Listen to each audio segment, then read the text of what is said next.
Ladies and gentlemen, and welcome to tonight's debate. And today, as the first speaker from the preposition team, our house believes with emotion that school should be responsible for children's moral education. And as the member from the preposition team, we believe that this statement stands down for the following reasons.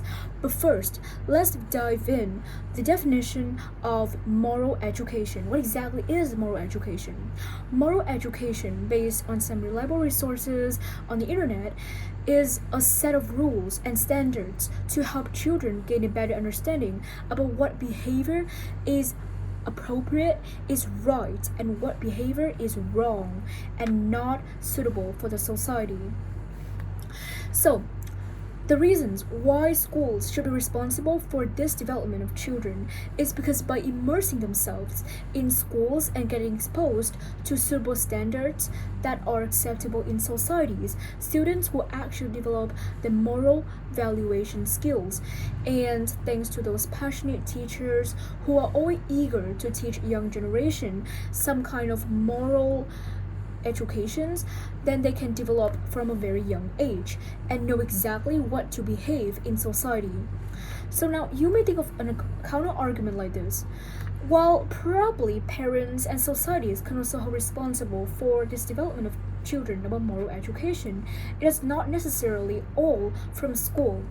Well, this is wrong because in this digital area, children are being influenced too much from many resources online, such as social media, internet, poor family conditions, maybe divorce, or maybe children abuse that are happening right at their family.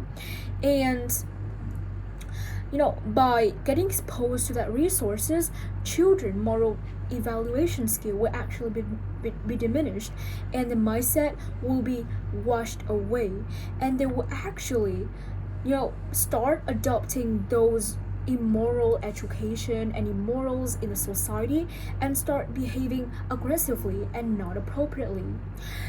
However, this is not the case in school, because in schools all phones and social medias and technology are banned and eliminated, and there's also a lot of rules and standards the students need to obey and follow accordingly at school, or they will receive some punishments, something like that. So students are forced to follow a set of rules from a very young age, and by gradually developing those skills, I believe that in the future children will improve their moral education and evaluation skill.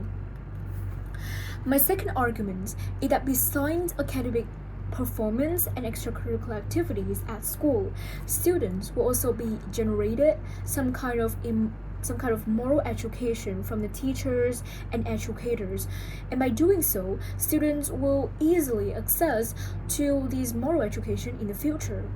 So you may have this counter argument that in some schools, teachers will completely neglect those life skills like moral decision making, and which is focused on teaching young children some subjects like math or science that can actually help them succeed in life. But one thing you don't realize is that today's companies always value life skills better than academic performances. They will value moral decision making skills, the skill that you can actually evaluate one's behavior, whether or not it is acceptable or appropriate in society. And schools start having a transformation. They start adopting more programs and courses to develop these skills in children, and over time children will actually improve themselves, and therefore schools should be responsible for children's moral education. Thank you for listening, and we believe that this statement stands out for the following reasons. Bye.